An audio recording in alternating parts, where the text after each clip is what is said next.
안녕하세요. 여러분, 지금 혹시 60세를 바라보고 계시거나 이미 60세가 넘으셨나요? 그렇다면 오늘 이 이야기는 정말 여러분을 위한 겁니다. 60세 넘으면 월급 반토막, 당신도 당합니다라는 충격적인 제목에 깜짝 놀라셨을 수도 있습니다. 하지만 슬프게도 이는 먼 미래의 이야기가 아닌 바로 우리 현실이 될 수 있는 가능성이 있는 이야기입니다. 오늘 이 영상에서 60세 이후의 삶, 특히 노동시장에서의 우리의 위치와 권리에 대해 깊이 있게 다뤄보려고 합니다. 2025년 한국은 역사상 처음으로 초고령 사회에 진입합니다. 이는 단순히 나이 드신 분들이 많아진다는 의미를 넘어 사회 시스템 전반에 걸쳐 엄청난 변화를 가져올 것이라는 의미를 내포합니다. 특히 우리 시니어 세대에게는 인생 2막을 어떻게 펼쳐나갈 것인지에 대한 중요한 질문을 던지죠.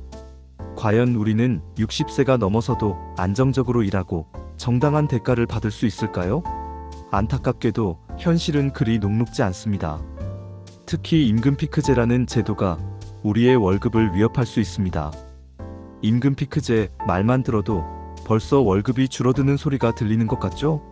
2016년 우리나라에서는 법으로 정년이 60세로 연장되었습니다. 이는 고령 근로자들의 고용 안정을 위한 매우 긍정적인 변화였죠. 하지만 기업 입장에서는 정년이 연장되면서 인건비 부담이 커질 수 있다는 우려가 나왔습니다. 그래서 도입된 것이 바로 이 임금 피크제입니다. 임금 피크제는 정년은 연장해주되 특정 연령부터는 임금을 단계적으로 삭감하는 제도입니다. 기업의 인건비 부담을 줄여주는 동시에 고령 근로자들의 고용을 유지하려는 취지였죠. 이론적으로는 합리적인 제도처럼 들리지만 현실에서는 많은 부작용과 갈등을 낳았습니다. 많은 시니어분들이 정년 연장 소식에 기뻐하셨지만 동시에 임금 삭감이라는 뼈아픈 현실에 직면해야 했습니다.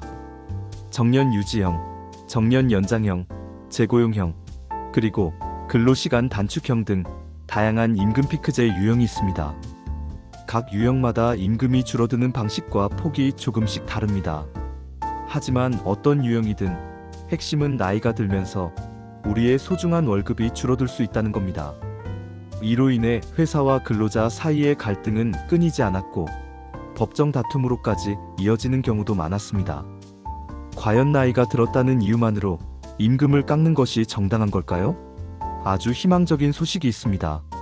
2022년 5월 대법원에서 정말 중요한 판결이 나왔습니다. 대법원은 단순히 나이만을 이유로 임금을 깎는 것은 위법하다고 판결했습니다. 이 판결은 임금 피크제의 합리적인 적용 기준을 제시한 것으로 많은 시니어들에게 한 줄기 빛과 같은 소식이었습니다.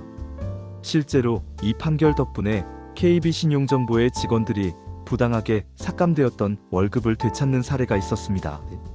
정말 우리에게는 너무나도 희망적이고 중요한 판결입니다. 2025년에도 많은 시니어분들이 여전히 임금 피크제 때문에 부당한 상황에 처할 수 있습니다. 하지만 이제 우리는 강력한 무기를 가지고 있습니다. 바로 대법원의 판결입니다. 절대 부당한 임금 삭감에 대해 좌시하지 마세요. 여러분의 정당한 권리를 적극적으로 찾으셔야 합니다. 만약 부당하게 임금이 깎였다고 생각되시면 망설이지 말고 고용노동부 상담센터 1350으로 전화해보세요. 전문가의 도움을 받아 회사와 협의하고 필요하다면 소송까지 불사해야 합니다. 우리의 권리는 우리가 지켜야 합니다. 어떤 상황에서도 포기하지 마세요. 그럼 2025년 또 어떤 새로운 변화들이 우리를 기다리고 있을까요? 이전에는 60세 이상 근로자 수가 늘어난 사업주에게 정부가 고령자 고용지원금을 지급했습니다.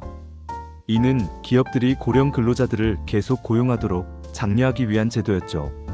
특히 정년을 아예 없애거나 60세 이상으로 1년 이상 더 연장한 사업장에는 특별한 지원금이 나왔습니다. 또한 정년을 따로 정하지 않은 사업장에서도 60세 이상 근로자를 일정 비율 이상 꾸준히 고용하면 지원금을 받을 수 있었죠. 하지만 안타깝게도 2025년부터 이 고령자 고용지원금 제도가 일부 폐지되거나 변경됩니다. 정말 아쉽고 걱정되는 소식이죠? 이러한 정책 변화가 자칫 기업들이 고령자 고용을 주저하게 만드는 역효과를 낼 수도 있다는 우려의 목소리도 높습니다. 하지만 너무 실망하지 마세요. 모든 지원금이 사라지는 것은 아닙니다. 여전히 고령자 고용 안정지원금이라는 중요한 제도가 남아 있습니다. 이 제도를 통해 고령자 계속 고용장려금이나 다른 형태의 고령자 고용지원금을 받을 수 있습니다. 고용노동부에서 발간한 고령자 고용안정지원금 가이드북을 찾아보시면 지원 대상, 요건, 지원 수준, 그리고 지원 기간 등 아주 자세한 정보를 얻을 수 있습니다. 인터넷 검색창에 고령자 고용안정지원금 가이드북이라고 검색해보세요. 초고령 사회 진입은 단순히 인구 구조의 변화만을 의미하지 않습니다. 이는 사회 전반에 걸친 시스템 변화를 요구합니다. 생산 가능 인구는 급격히 줄어들고 있고 고령 인구가 늘어나면서 사회보장 재정 지출 압력은 더욱 커질 것입니다. 이러한 상황을 타개하기 위해 정부는 장년층과 여성의 경제활동, 참여율을 높이는 정책적 노력을 지속하고 있습니다. 우리 시니어 세대는 이제 더 이상 뒷방 늙은이가 아닙니다. 우리는 과거의 노년층과는 확연히 다릅니다. 소득 수준도 높고 교육 수준도 높으며 삶에 대한 가치관도 매우 다양합니다. 많은 분들이 평균 73세까지도 건강하게 일하고 싶어 합니다. 가장 큰 이유는 바로 생활비의 보탬이 되기 위함입니다. 이는 우리가 여전히 사회의 중요한 한 축임을 보여주는 증거입니다. 정년 연장과 임금 피크제 문제를 두고 노동계와 경영계는 첨예하게 대립하고 있습니다. 민주노총은 임금 삭감 없는 정년 연장을 강력하게 주장하고 있고, 경영자 총협회는 일률적이고 강제적인 법정 정년 연장에는 반대하며 대신 임금 체계를 개편하고 퇴직 후 재고용을 활성화하여 고령자 고용 기회를 확보해야 한다고 주장합니다. 정말 복잡하고 해결하기 쉽지 않은 문제처럼 보입니다. 하지만 분명한 건 우리 시니어들은 더 이상 노동시장에서 소외되거나 불이익을 당해서는 안 된다는 겁니다. 우리는 젊은 세대 못지않은, 아니, 어쩌면 그들보다 더 풍부한 경험과 지혜를 가진 소중한 인력입니다. 우리가 가진 가치는 무궁무진합니다. 그러니 여러분, 절대 좌절하지 마세요. 부당한 임금 삭감은 절대 용납해서는 안 됩니다. 우리는 계속해서 목소리를 내고 우리의 권리를 주장해야 합니다. 정년 연장과 함께 우리 시니어들에게 맞는 맞춤형 업무 재설계와 합리적인 임금 피크제 운영 방안을 지속적으로 요구하고 논의해야 합니다. 만약 여러분이나 주변 지인이 부당한 임금 삭감을 겪고 있다면 주저하지 말고 전문가의 도움을 받으세요. 고용노동부 상담 전화 1350은 언제든 여러분의 목소리에 귀 기울일 준비가 되어 있습니다. 이 번호 꼭 기억해 주세요. 그리고 혼자 고민하지 마세요. 주변의 친구, 동료들과 정보를 공유하고 함께 대처하는 것도 아주 좋은 방법입니다. 우리의 소중한 노후, 우리가 함께 만들어가야 합니다. 이 영상이 여러분의 밝은 미래를 위한 작은 불씨가 되기를 바랍니다. 다음 영상에서 더 유익하고 희망적인 정보로 다시 찾아뵙겠습니다. 오늘 영상 도움되셨나요? 더 궁금한 점이 있다면 댓글로 남겨주세요. 매주 새로운 건강 꿀팁 영상 놓치지 않으려면요. 영상이 도움되셨다면 좋아요와 구독, 알림 설정 잊지 마세요.